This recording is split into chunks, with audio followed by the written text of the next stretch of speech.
me now, no, no. All right, decorum. Sit down. Okay, ridicule of me in the online space. I always say you record the same thing. Jesus. All right, let's go. I think we are good to go. But why don't we can? Intro of what? No, this you want to show the whole world that Satomi employed a semi-clown. Really? So this is Nexera Properties, and you're welcome to the real estate question and answer session with us. My name is Anointed Erekefe, the Property AI, and I will be your host for this wonderful edition of this show.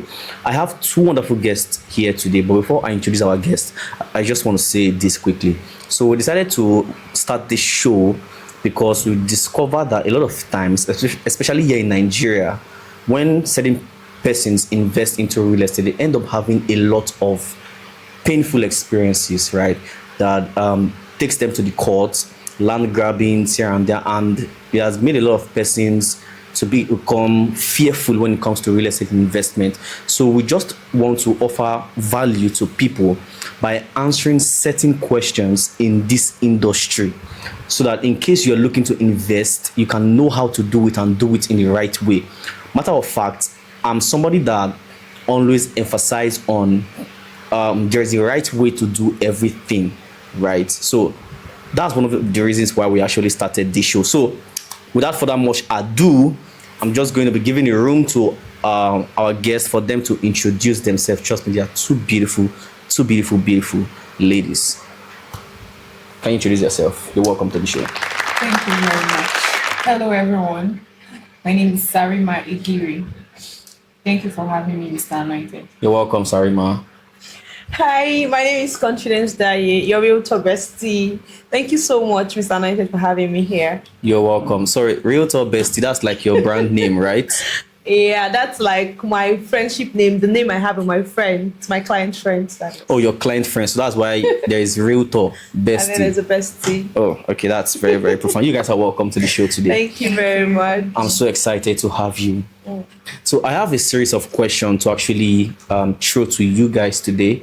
But before we go into the question, I want you guys to like tell our audience a bit about yourself. So Confidence, what inspired you into starting real estate? What inspired you, and what has your experience been like?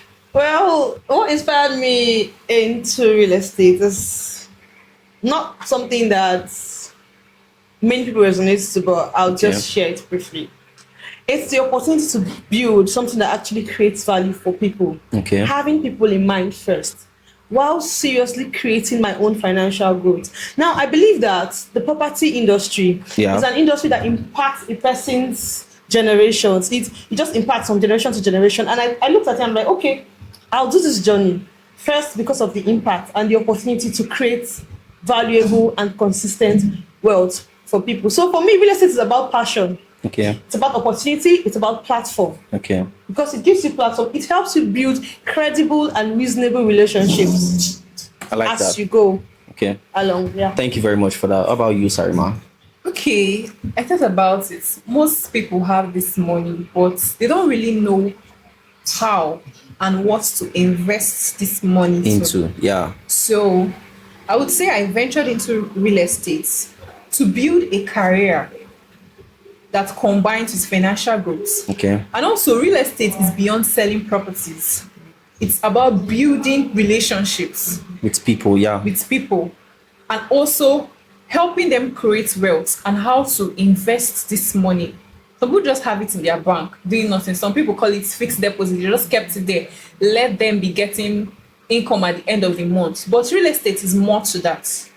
Like she said, it's about passion. Yeah. And that's why I I honestly think that's very, very profound, and thank you guys for actually sharing that part to us. So if I got it clearly, real estate is not, you guys are doing real estate not just because of the fun part of it, but because you really genuinely have people's interest at heart. Exactly. That's the whole essence of this show, right? And thank you guys for actually sharing that. Can we just go straight into I hope you guys are ready for us today, Sha. I know you guys came prepared. We'll do our best. We do our best. Realtor bestie. We'll try. Right. All right.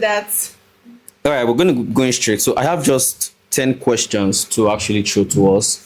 I know you guys are actually going to do real justice to this because of your experiences. Okay. Right. So confidence, we're going to be starting with you. Why are we starting? Okay, it's fine. It's okay. All right, you ready? I am. So I'm a very big fan of young people investing in real estate. Right? Like I always preach real estate investment to the younger generation. Why? Because I feel like they have a whole lot of time to actually do this. Right? There's a lot of time for them to maximize the opportunities in real estate. There's a lot of time for them to be patient enough to wait for the return to have to come with real estate compared to the older generations. Right? So the first question I'm going to throw to you is real estate still a good investment for young people in their early 20s and 30s? Of course, absolutely. Personally, I feel like why wait till you're 40 or 50 to start investing? You can start investing now. You can buy that property, but buy strategically. Okay. Do your due diligence. True. Buy a strategic property. And even if you're doing land banking as a young person, you can buy these properties and keep them. Okay. To marinate, to grow, while alongside building your own income. So while you're building your income, even if you're not ready to build yet, while you're building your income as a young boy, as a young girl, as someone in their prime, while you're building your income and working for your money, you can invest this money in property, in these properties, and you can keep them while they marinate. But I would always say, like I always say to my clients, don't just buy property because it's cheap. Buy because it has potential. Buy value, buy strategy, buy properties that are strategically located. And as a young person, over time, you will surely benefit of buying properties. It is very advisable. So you're saying that for younger people, there are a lot of advantages to investing in real estate? Yes, sir. There are a lot. Okay. Sarima, do you have anything to add to that? She has said. Okay. All right. So my next question goes to Sarima. Can you make serious money without owning a house? So in real estate investments, there are many people think real estate is just about buying ownership, right? Many people think it's just about buying a property that you can build on and start living in. Right? But real estate is way beyond that. There's the investment part of real estate where you invest money into it and you start making returns from it. I mean, the aim of investment is returns. So can you make serious money without owning a house in real estate? Yes, you can. Okay. You can make much money without owning a house. You can work as a real estate agent, a property manager. Okay. If a person has a consistent, you have clients, prospects, like we call it, you speak to them, you get through commissions, you can make money through it. You can sell a property as much as you can, and then the commission is yours. From there, you can start owning your own property, investing gradually, putting a particular amount, and before you know, you own a property on your own. You didn't really need to start a real estate company per se. You just came as a sales person. You came as an agent. Oh, you connected somebody, and that was it. And real estate, what we do, we don't. Anybody that brings somebody definitely has a commission. From those little commissions, you set up your own. You set up your own house, so you don't really need to have a foundation laid with blocks before you become and okay, so you wanted to say something. And then I think land flipping is another way to make money in real estate without actually being involved, like squarely involved in real estate. Okay. You could have the money, you could have a trusted real estate agent. I give you my 30 million, you buy a property worth that amount, you sell in a space of time, and then you give it back to me. Give me the money I invested. So I feel like land flipping is also a very good opportunity. You flip these properties, you buy, you sell, you buy, you sell. And gradually and steadily, without being greedy, you would be able to build a good portfolio for yourself. Okay, so she talked about land flipping as a way to actually make a lot of money from real estate. And you talked, from what I understand from what you said, you're talking about leveraging on already made opportunities that companies already created for people. I wanted to ask, do you need to be a staff in a company to actually make a lot of money in real estate? No, you don't. You don't need to be a staff. There are some companies that just want marketers. Okay. They are not their staff. Just partner with us. Be a sales partner. and whatever you bring, you have your commission, and that's it. You don't really need to be a staff. You think there's a difference between between a staff of a real estate company and a partner or someone that is not a staff? Who do you think makes more money? Is it the staff that is employed in a company, or their partner, somebody that is not really fully involved, like 9 to 5 with the company? I think this depends on the fuel, the passion, the energy you put into the hustle. Okay. Now, while you're a staff, we do basically the same thing. You know, we're looking for clients, we're trying to build our portfolio, we're marketing, we want to sell to you. That's basically the same thing a partner would do. You sell, you come in, you bring your clients, oh, I met this person, he wants to buy, he's interested, and then he buys, you get your commission. It's basically the same thing. So it depends on who puts in the work. You put in the effort, you put in the work, you get your results. So I don't think any is better than any. Okay, so you don't necessarily need to be, because I've a staff. Yeah. So why I asked that is I've seen people that said something like they need a 9 to 5 job with a company for them to actually make a lot of money in the real estate space. No. They should change that narrative. I beg to differ. I actually agree. All right, going to my third question goes to Sarima. Right, what are the biggest mistakes people make when buying land? What do you think are some of the biggest mistakes that there are a lot of mistakes that people make, right, in the real estate industry? Not doing proper due diligence, investing in the wrong property. Sometimes you can even invest in the property that is good, but because of impatience and some other things, you can actually lose. So what do you think are some of the biggest mistakes that people make when buying? First of all, not verifying properties. Some people rushing. You just heard very cheap. It's affordable. This land is 400,000. Yeah. Make I rush buy them. You just rush into buying a property without making verification. You don't involve a lawyer. Yeah. You don't check for disputes. Yeah. Some lands still have issues. Those are basic things you're supposed to check for before purchasing a land. You ensure that the land is not in courts or is not experiencing any disputes. And not because the land is very affordable, you feel is actually the best for you. Yeah. Those are some mistakes people make. True. And do you have anything to just... I think the biggest mistake you can make as an investor in real estate is hasty decision making. Okay. You're too quick. You don't have the time to check.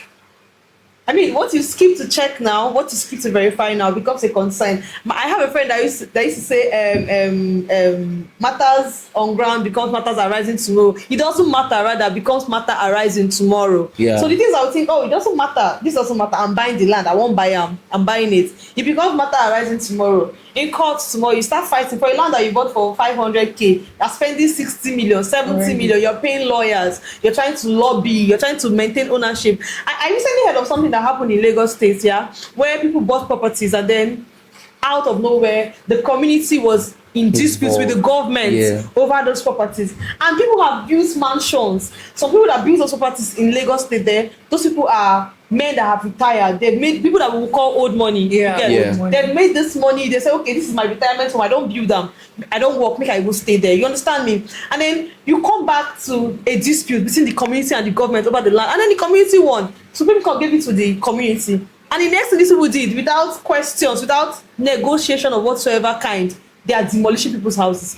Beautiful houses. I can't remember the area in Lagos, but I came across that news and I was so sorry for those people. So you verify, you don't rush into things. And I prefer you get a property from a verified real estate company rather than agents. Yeah. Because most of those individuals, they have issues with family members and then you end up buying it. Then at the end of the day, as time goes on, you're battling matters in court, your children are even taking over the matter. Exactly. And like that over years, you're passing court cases. So I suggest, or I would say rather, you get properties from a verified real estate company rather than agents. Emphasis on the verified. Exactly. Because it's very, very important. And I'm also a fan of, I think I like that point, but I also tell people one thing, which is, so most at times, not all agents are bad, right? But the thing why it's more safer to work with a company is because if there is an issue with the land that you bought for a single individual, like we say agents, if there's an issue, sometimes, especially when you don't know the person, it's going to be very difficult for you to trace them. True. But if you're working with a reliable company, at least one of the things you would want to know is their physical location, Yeah. where they are located. So if there is any issue, you can easily find them. Yes. Even if you don't find the person that, in fact, I've seen a case where somebody bought a land from a company, right? And the person that sold the land to the person from the company, in fact, the company owned the land, right? But the person that sold the land to the individual was no more working with the company. So when there was an issue with the land later, the man was looking for somebody to sue. The person was not in the company, but the man sued the whole of the company. Cases like this. But if it's individual, most times it will be very difficult for you because you can't really find where to trace them. You can't really find where to trace that. I think that's very, very profound. I'm going to be moving on from that. Thank you guys for that question. So I'm a very big fan also of, I used to say one thing. So cheap property does not mean it's legit, right?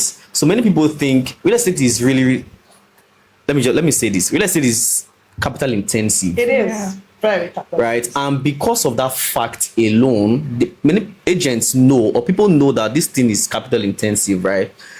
Many agents will want to approach you with cheap properties. True. Right? And that can be one of the biggest trap for anyone to fall into. So many people think, because this thing is cheap, so they sell land for this amount. Many people get to see that a lot, and they fall into a trap later on. So my question is, why do some cheap properties become expensive mistakes later?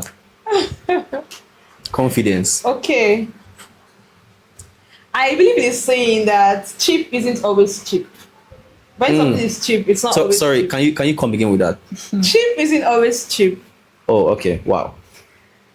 You might get to the market and see, we buy Africa. Yeah. People buy Africa. Let me use thrift wares as we call it today for an example.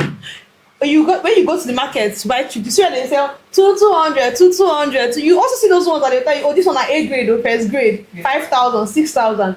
You, in your consciousness, knows that if you buy a trouser pants from those people that fall on the plan, say to 200, and you buy from those people that sell grade A, you know where you're getting value for your money. Yeah. So cheap is, you might buy that cheap one and you're walking on the road and then it rips. Yeah. The embarrassment is more expensive than the amount of money you have added to make up to buy a good grade A bill trouser. Yeah. So when it comes to property, it's just the same analogy. You understand? Let's leave ownership and ownership disputes aside. That is also one key factor when you buy cheap properties. But we are talking about developmental potential. I'd like to mirror in on developmental potential. This property I'm buying for 200k today in this location. What is the potential that this property will develop in the next 10 to 15 years? Will there ever be a landmark or a survey that brings development to this area? Will people be interested in this area over time? What is my assurance that there's a potential for this property to develop? Where am I buying this property? Does it have access? Yeah.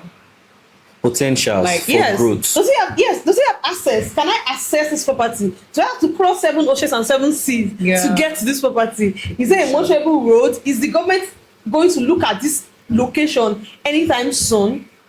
You understand what I'm saying? Yeah, I get Then we now also mirror into the fact that there might be disputes.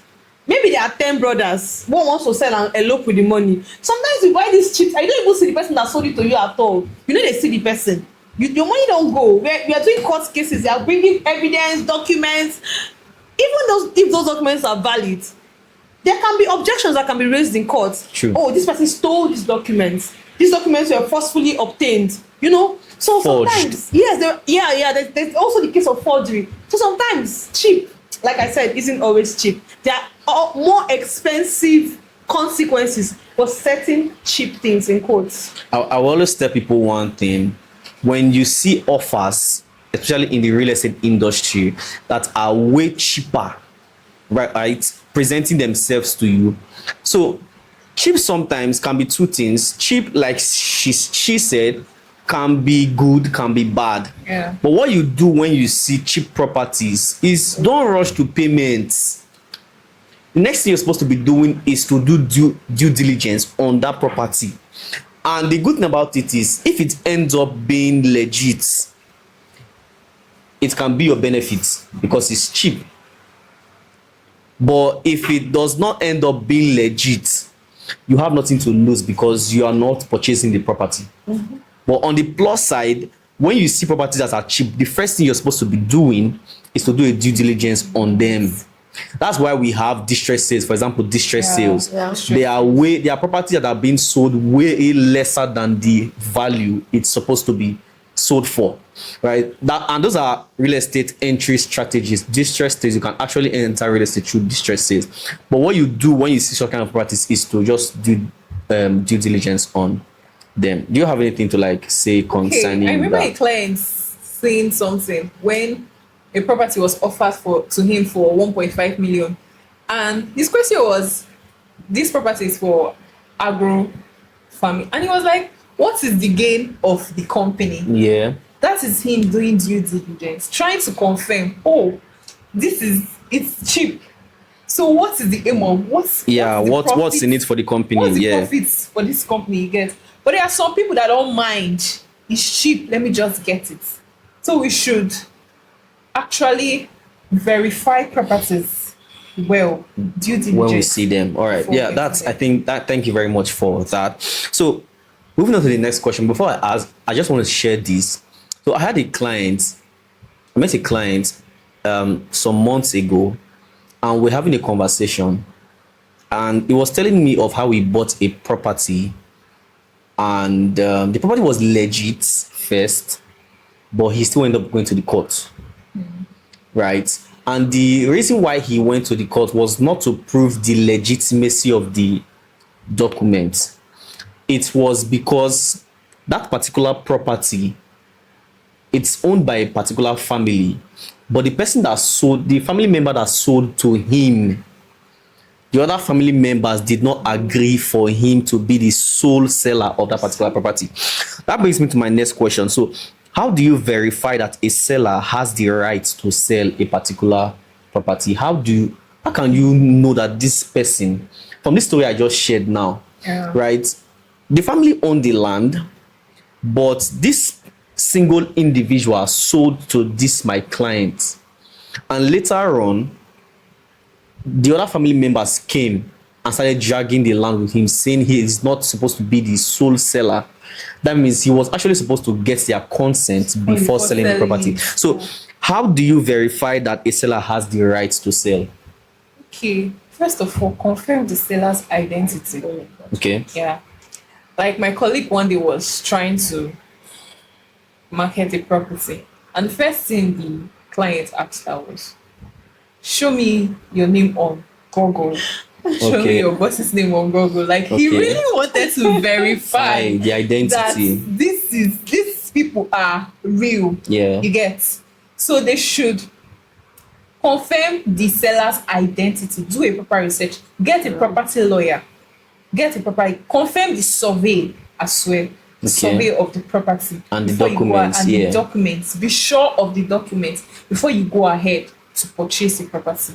And I think this is also very important, especially for clients in diaspora, right? Because many times they want to use family members to get properties over here in Nigeria. Yeah. And as much as that's okay, because I understand that you trust your family member. Yeah. Right. But one of the things that you should also do if you are a diaspora client is have a legal system that can actually help you to confirm the property that family member is selling to you. Because many times a lot of people want to just sell property to you because of what they can get, the commission they can get from it. Exactly. People are just after the commission. So I think that's actually very. Personally, I feel like if you're able to throw in millions or a reasonable amount of money to buy property, you should also be able to spend a decent amount of money on proper professional property verification processes. That's what I think personally. Okay, so going to the next question. Thank you guys for that. Actually, what document should you verify before paying for a property? So there's this saying that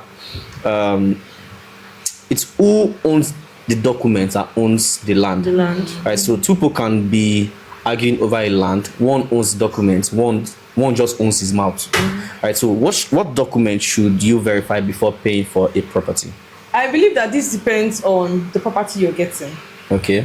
But some of the documents that you would need to verify before purchasing a property is the survey plan, Okay. the deed of assignment or conveyance, a CFO, certificate of occupancy, if any. Okay. That's why I said depend on the property, because some properties, when it comes to this CFO matter, some properties do not have the CFO. In that case, now you have to look towards the deed of conveyance or deed of assignment. Showing the transfer. Yes. Yeah. So you're looking at the document, certificate of transfer of ownership. That's also there. You're looking at governor's consent. Yeah, there's a document like the governor's consent. You're looking at like basically every allocation document. So you're looking at basically every legal document that has to do with owning that property or that proves the right of ownership of that property. So talking about proper documentation also, I also tell people that I also tell some of my clients that for example, you did an instrumental package payment for a particular property. Let's say you paid 3 times or 4 times for a particular property. It's also very, very important that when you are crafting the document for that property, make sure that the payment receipt that shows that you paid 4 times for that property is also attached to the document. It's part of proper documentation also. You want to make sure that your payment transactions are also attached to the document also. But anyways, thank you for that. Do you have anything to throw into? Okay. All right. So my next question goes like this: can genuine documents still land you in court? I think this is really very important, because sometimes a land can be genuine, but people still end up going to the courts. So why? Like, can genuine documents end you in court? Like, why? Yes, it can, because if more than one individual own a particular property, or a community own a particular property, and then it's being sold out by one person without the other's consent, such property can land you in court, because you have to consult others. It's not just one person. It's a group of people that owns it. So selling it out without the other's consent, it will lead you to courts. True. That's why we also talk about verification of property before getting it. So yes, a genuine property can end you in court. And also in cases where we have inheritance issues. Yeah. The man dies and leaves properties to his wife, the brother comes in and steals, and classic Nollywood, but it happens. Brothers come in and steal the property documents and try to sell. Issues like that, when a document is forcefully obtained, it was stolen, or all of those scenarios can also. Good. My next question is, why do people lose money despite doing research? Like, why do they still end up losing a lot of money despite doing proper research? I think this question is mine to answer. Yeah, actually.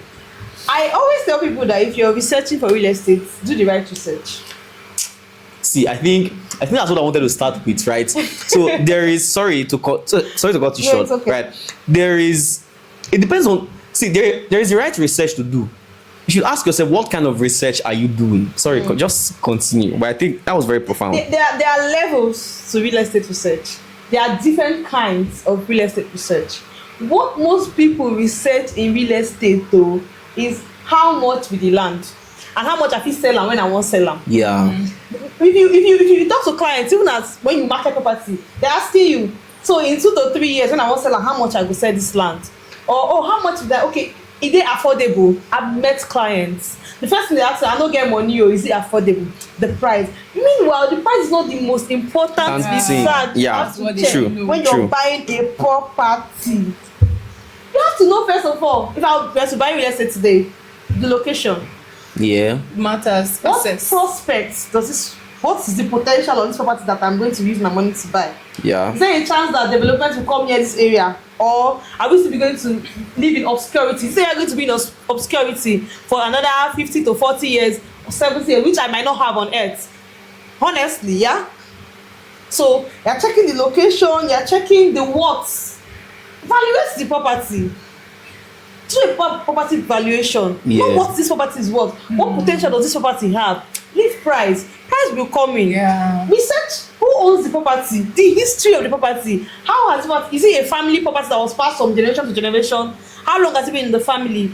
Who is the person that is selling this thing to me? Even if it's a company, what is the credibility of this company that I am about to invest my hard-earned money with? Yeah. Of course, you did not pick. Even if you got the money through ill means, you suffered to get it. Yeah. You didn't pick this money on the road. So there are a lot of real estate. We always do the wrong research in real estate. That's what I have to say. So you check the location, the potential. You check the person that you're selling to. You check the documentation. Check the documentation. Emphasis on check the documentation.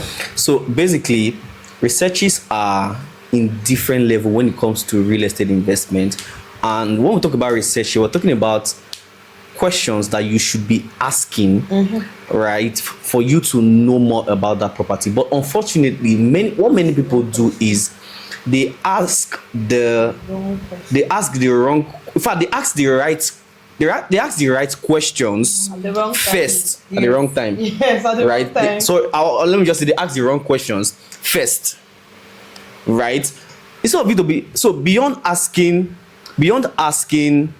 what can I get from this property, right? The first things you should be asking is to know about the legitimacy of that property. That's the right question to be asking at first before we get to asking what can I get from this particular thing. So I think that's the right way to actually do research on the property. Exactly, right? Because if you miss one step, it will cost you. Exactly. You have missed it. You miss one step, you have missed. That's why we have issues of land grabbing and all of those things. Yeah. It's because people miss to do their due diligence. Properly. That's just it. Properly. All right. That's very profound. Anyways, thank you very much for that. My next question: what real estate myth should Nigerians stop believing? What real estate myth should Nigerians stop believing? You know what we say, in a land of myth. Myth and a time of magic. All right, yeah, that's for you. Okay. Every land appreciates, or they say the cheap land is the real deal. Okay. Not every land appreciates immediately. True. You can't get a property this year for 500,000 and expect it to be at the rate of 2 million the next year.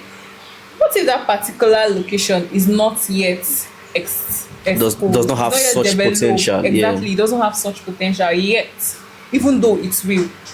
So we should come off that mentality that every land appreciates. Properties appreciate, I agree with that, but not immediately, not almost immediately. You have to look at the location. Yeah, matters. And also this the cheap one is the real deal. Not all cheap lands are the real deals. Not all cheap lands are the real deals. Some of them are just there for the purpose of agriculture. There are some properties you get now, you can't just build on it immediately because you feel it's cheap. You want to get your money fast. Oh, let me build and start getting rent and all that. Did you consider the location? Did you consider access to the property? So not all cheap lands are real deals, and not all properties appreciate. You know, I always say one thing to my clients: land will always appreciate in value. Yeah, exactly. Yeah, that's very appreciated. But the thing is, not all lands will appreciate at the same time Exactly. in value, because location comes to play. That's where we have, we're talking about land banking. We have short-term land banking. There are properties that you can buy and you can sell it in a short time, let's say 1 to 3 years time. And there are properties that you can buy and in the next 10 years, Exactly. it will take like the next 10 years for it to actually appreciate. Long duration. So I always say that land will always appreciate. In fact, real estate will always appreciate in value, but not all lands, not at the same time. Nigerians have it at heart that sharp. And sometimes it's very, very funny for me because it's very annoying when clients get to ask me things like, you're buying a property of 500,000 naira.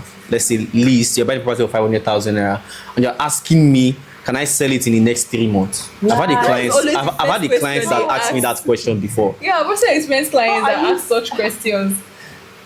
How do you get a property for 200,000 now? And you're asking me if you can sell it for now. It's very crazy sometimes. It's very crazy when I hear it sometimes. But thank you very much. I think that's very, very profound. That's that for me. My last question. If you had I think this goes to the two of you actually. If you had 5 million naira today, where would you put it in real estate? What kind of real estate investments would you do with 5 million naira in Nigeria real estate? Land banking. Nah. I wouldn't.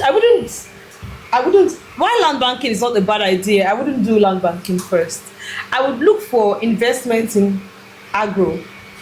There are real estate agro opportunities. Yeah. That are You present can and do that for are 5 million naira. naira. Yes. You can absolutely have a real estate agro investment that comes for 5 million naira. In Exora here, we have our Exora legacy plan. Yeah. And that's a plan that I personally would, without even having to market to my clients first, I feel like it's profitable to me. One-time payment for a lifetime. For a lifetime, you get. I'm buying a property that has, it has potential. I'm getting returns on this property. I can choose to stack up these returns in form of a trust. Yeah. I can choose to spend it. Yeah. As time goes on, I buy this property, and then there's an agricultural management company in charge of managing the property. My crops are managed I don't have to come. You don't have to be present. I don't have to yourself. I don't have to be the one to weed the land. This agricultural company is in charge. And then they took it a step further to involve Stanbic IBTC. When you're talking pensions, you're talking trust fund in Nigeria. Stanbic is a name that you can actually identify with. Yeah, definitely. Yes, Stanbic, they've been there. They've been in the game. They are OGs, like we Gen Zs will call it. Yeah. They've been in the game for a long time. So it comes, it's a 3-way package that is very valuable. It is worth my 5 million every day. And it might not even cost me the whole 5 million at the end of the day. Yeah, if you look at it, because it's just 1.5 million now for a plot. So that means 3 plots will give you like 4.5. Like 3 plots, half. And you still have extra 500,000. And I have oblate with, you get. It's the oblate for me. But so what you're trying to tell us is you use 5 million naira to do agro investment in real estate. That's what I would do. That's really very agro investment in real estate with Nectoral properties. That's what I would do. If I don't go for that, I can just get a property. It's almost the same thing. Short-term land banking. Exactly. Just everything boils down to farming, agriculture. Maybe if the company does not do such legacy like Nexora does, you get. There are old women around that are willing to farm. There are people that want to use mechanics. Yeah, you lease the property. You're getting your money. That's a huge. But I think that's where we stand out here in Exora because we have a system, we have a structure that is in charge of, that takes care of the whole agricultural process for you. And we're not just handing this over to just individuals that wants to farm. So there is a system created around it to make it more sure. Right, we have partnership with a farming firm, and then we also have partnership with Stanbic IBTC Bank. So with 5 million naira, just 5 million naira, you can get 3 plots of land and use for agricultural purpose. Like I really think people in their 20s and their 30s can do something like this. So you're out there living your life and your money is reproducing money for you. Yeah, and you don't need to be present. That's the thing. You own the land, you own the farm, the documents are yours. Everything is yours. It's a win-win situation. Like quietly, the land is still increasing in value. Exactly. Yes. While you're so still when you're making ready to now cash finally flow. sell, You know one thing about this agro, at the end of the year, you have more than the capital, What you more than what invested, is yeah. what is Actually. the land. because he has like a 60% ROI return on investment. Yeah, true. And this ROI, it's fair. It's personally, I feel like this is a good way to start building wealth for yourself. For a young person. Yeah, true. All right. We've come to the end of the maiden edition of the real estate question and answer session with Nexora Properties. My name is Anointed Kefe, your host for this show. I want to say thank you to our distinguished, beautiful, wonderful, amiable. Oh my God, my English don't finish. Guest. Words fail you. Oh my God, words fail cannot me. quantify. Words fail me. If I had 10,000 tongues. No. All right, thank you guys very much, Sarima, Thank you for Igeri, and Confidence. That I really love your confidence, gone. Like It is the what it confidence is a lot, and It my God, Sarima Sunday. Lies. So thank you guys for gracing this very wonderful location today. Thank you so much. Thank you to our audience, and I believe we, in one way or the other, we've impacted value to you in this real estate industry. I believe we answered one or two questions that really stood out for you. We're going to be seeing you subsequently in this show. Expect an episode every Friday at least in this show. See you next time. Please hit the subscribe button. Very, very important. Like, hit the subscribe button, like, comment, and share to more people if you've gained value from this. Thank you very much, guys. Nexora Limited.